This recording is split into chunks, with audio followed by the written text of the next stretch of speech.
Go ahead and get it in. What? Get what in? I'm leaving that in here. No, you don't. Yes, I Don't do am. that. I'm leaving it right Nah, in here. honestly though, Hey everyone, welcome back for a little TLC.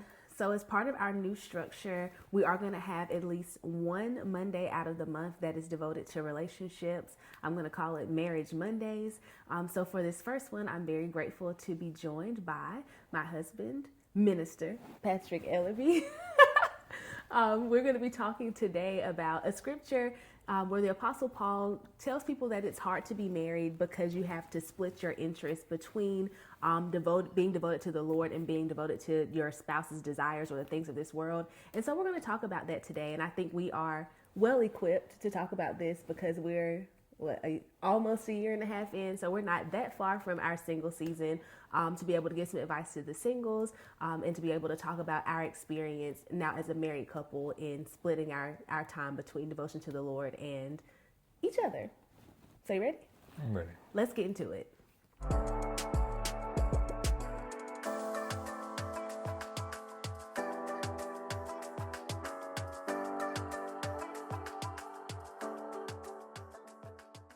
All right, so the scripture comes from 1 Corinthians chapter 7, verses 32 through 35. You want to read it? You want me to read it? You got it. Okay, so it says, this is the Apostle Paul talking. I would like you to be free from concern. An unmarried man is concerned about the Lord's affairs, how he can please the Lord. But a married man is concerned about the affairs of this world, how he can please his wife, and his interests are divided. An unmarried woman or virgin is concerned about the Lord's affairs. Her aim is to be devoted to the Lord in both body and spirit. But a married woman is concerned about the affairs of this world, how she can please her husband. I am saying this for your own good, not to restrict you, but that you may live in a right way in undivided devotion to the Lord. Again, that's 1 Corinthians chapter 7, verses 32 to 35. Is this scripture true? Why or why not? Yes, I think it's true. Obligations for a single person should be to God, no matter what the case is. We're not saying that you can't appreciate your partner that you're currently with, but your main focus should be to God. When it comes down to decisions and stuff like that, it comes down to prayer life and all that, your main focus should be on God and the things of His will that's for your life. That's the main thing, I think. And also when you're married, you have to really divide that. And I found sometimes, a little bit of times, it can be a little difficult sometimes. Because you want to hang out, you want to do things with your partner, but also being ministers and residents and stuff like that in God, you have to have room and respect their will that God has for their life, and not cloud their space and be selfish, I guess, in a way where you want to have all that time and not have any time for them with God. And because sometimes with my wife, even with me, I can't tell you specifically what she did, but I remember one time she was talking to me and she wanted to have some personal time with me and her, and I said, well, right now I can't do it. I gotta focus on giving this word. And she said, I understand. And so most people will be like, you have an attitude about it, but she understood, and so she really understood the assignment. So I think it's true when it comes to that, but also you got to make time and balance that out. Yeah, that's a good answer. I also think it's true. I can just remember I was actually talking to one of my friends, and they reminded me that when I was single, I used to wear a Cuff by Jesus bracelet. It was me and the Lord, okay? I could spend hours and hours and hours in worship, just praying, be in my room.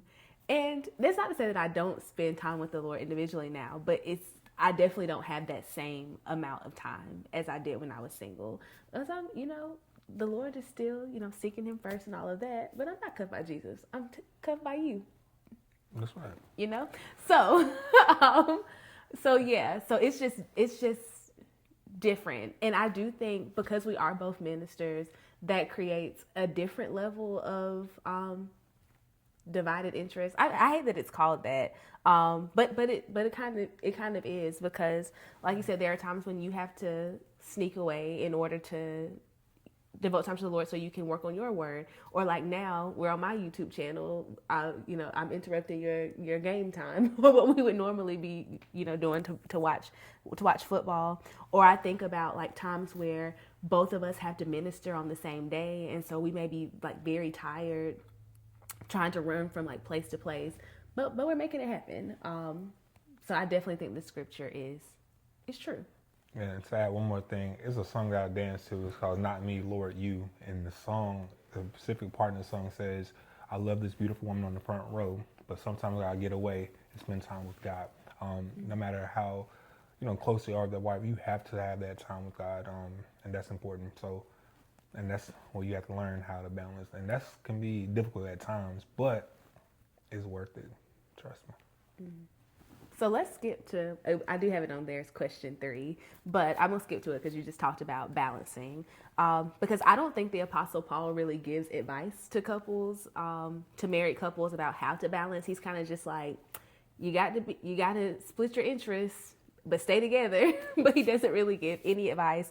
So do you have any tips for how married people can alleviate the concern or the anxiety that comes from balancing your spouse's interests with your devotion to the Lord? I think that can be helpful is really you got to put things out, because especially if you're a minister, like we said, and you have different engagements and things, you have to go to different churches, different programs, events, and stuff like that. But also you have to have time for family, especially you got little ones like kids. You have to have time for them as well.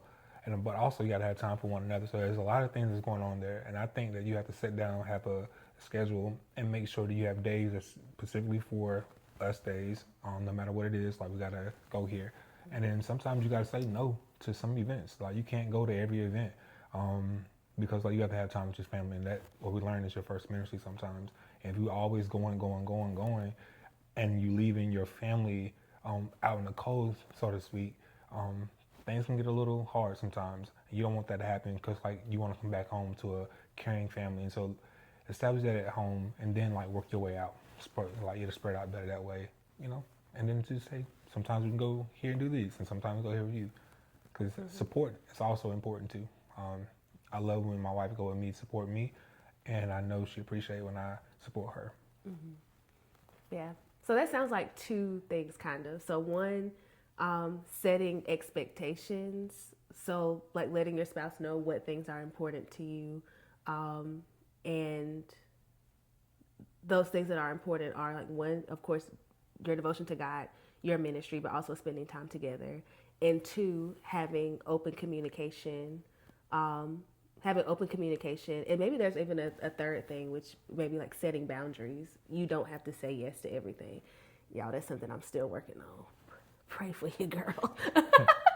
Pray for your girl, because you got to, sometimes I need to be reeled in because I'll be doing any and everything. And it's okay, because that's kind of, you got to know who you marry. And I know that Erica was a person that loves to do for God, and she's very helpful around the ministry. She's very helpful around different things. So she got a lot of things. I won't say she wear a lot of hats. I don't like that saying, but she do a lot of things well. And so she like to do, like, that's the kind of person she is. She feel like she balance out more when she's constantly doing things. But sometimes I do want her to, dial it back a little bit and, relax a little bit. Because, like, what y'all don't see on the backside of that, her being tired a lot. So that's one thing about it. Yeah. Do you want to answer that? Or you can pause. Okay. Hello?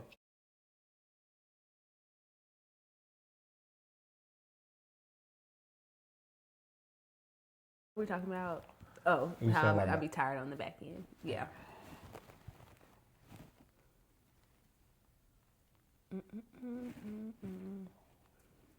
It's important to have rest. That's what I'm saying. Yeah, I do think rest is very important. So for married people, we have to communicate what's important, talk about our priorities, and make sure that we like get on the same page about what those things are, and then have boundaries that protect what we say our priorities are. Any other advice for the married folks? Okay, last question is going to be giving the single some advice, because I don't think the Apostle Paul really gives them any advice either. It's kind of like, okay, just stay unmarried, then you don't have to have any type of split interest. But if you're going to be burning with passion, as I be burning, then go ahead and get married. So, what advice do you have for single people when it comes to having to deal with the concerns of others? My bit of advice is to surround yourself with people who are on the same page as you. So like I said earlier, I used to wear a Cuff by Jesus bracelet. I gave those bracelets to my friends so that they would know what I was about and could keep me accountable. I also think it's incredibly important for you to be dating people who you are equally yoked with. If you know that your devotion to Christ is something that is very important to you, it doesn't make sense for you to be dating somebody who their devotion to Christ is non-existent or is on a different level, because it's always going to create a point of tension. Like I know, yeah, it just always create a point of tension. Like going in, like even during our dating phase, we had the same level of devotion to the Lord. So I didn't have to argue with him about, oh, like I'm about to get off the phone so I can start my devotion time with the Lord, or oh no, we're not about to do this because I'm devoted to the Lord. You know, we just didn't have to have those arguments because we're on the same page. So if you are dating, make sure that you're dating someone whose interests are aligned. And I also think that makes it easier in marriage, that we don't have arguments about our devotion to the Lord, because we knew what it was to begin with. And also, if you're not dating, or even if you are, have friends who will keep you accountable to what your interests are and your commitment to God, and those people who are about the same thing, so you won't be tempted to sway. Yeah. Pretty much the bottom line is don't play around. That's what they said in old school. Don't play around with things that you know you'll get in trouble with. If you know that, like, I'm not as strong in this area and I get weak at doing this, then don't go around that. Don't put yourself in a situation and make temptation like that easy for you, because like temptation is gonna keep coming regardless. You can be far away or close to it, but the farthest away you from it, the better you'll be. If you put yourself in harm's way, pretty much it's gonna happen. Don't play around with fire, and just stick, like she said, like people that are like-minded. That if you're gonna date somebody, at least date somebody with the same mindset. You gotta be careful too, because some people can come on. Some guys, speak from guys, they can come on and they can give you what you think, what they think that you want, until they get something what they want. And as soon as that happens, immediately, they either be done with you, or they really don't feel you the same way no more. So you gotta be careful with that. Those counterfeit people that trying to fit the part just to get the part. Yep. Oh, I see what you did there. Aha. Aha. Yeah, I definitely think that's true. You gotta hold out long enough to see if somebody is playing you, because the mask is gonna come off eventually. Yep.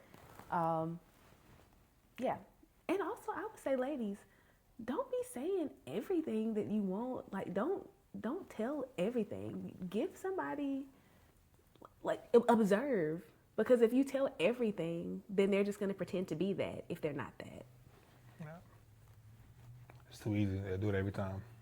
So, and men, listen, just be a man and do everything that you're supposed to, like, as though it's hard, but code it the right way, take her out of dinner. That's what they say, yep. Court. Yeah. The right way. I had to be coded. Take her out to dinner, meet her parents, be nice, don't try to, gentlemen. Don't try to do all the extra stuff. You put yourself in, like I said, in a harm's way. But, you gotta, like Medill, you gotta click down, For men, you have to too, because, like, sometimes it ain't all about the women. Have to click down, you do too, because sometimes the women, they be after the guys too. Yeah. They do. Like, it ain't all the guys' fault. I thought they represent for my guys, my brothers. Sometimes the women, they hot not too. Always. They a little bit hot. Mm-hmm. Anyway, we done went rogue with this conversation. Hopefully you all got something out of that. It sounds like for the single people, find you friends And if you are dating, folks that are having the same mindset as you, so they can keep you accountable, and y'all can walk in the will of God together. Any last thoughts? Yes. What's your last thought? My last thought is this. Rochelle, thank you for being a friend, a woman of God that really set the standard early. Like the very thing she said to me when I offered you my number when I first met her, she said, "I'm a lady." That's what she said to me. And then sent me her number and said, "You call me first." So like right then and there, I knew that I had a woman of God that's not gonna play. Because when we get women that are easy, I would say, and and make it easy for you to be with them in that way, you already consider yourself a fail. You gotta get somebody that's gonna have standards and somebody that's really gonna challenge you to be better and to do better. And so that's why I thank you for doing that. And here we are now, almost 1.5 years in. Of marriage. We dated. A marriage. Uh-huh. We dated for a little while. But I knew, like, even in a couple of, I would say months, that I knew that it's going to be the one for me, like, for the rest of my life. So. We will have to do a separate video so you can tell y'all how we met in our courtship process. We'll see. So, we would love to know what you all think about this. Do you have any additional advice for married folks or for single folks when it comes to maintaining our devotion to the Lord while also prioritizing our spouses? Do you have any advice for single folks other than just stay single when it comes to their devotion to the Lord? Do you think that the Apostle Paul was right at all, that we do have to balance our spouse's interest with the Lord's interest when we are married? Make sure you like, comment, and share. If you have not hit the notification bell, then please do that, because as you all have seen in the last 2 weeks, I will forget to share on Facebook. So just make sure you do that so YouTube will notify you when I don't. And with that, we will see you next time for a little TLC. Bye-bye.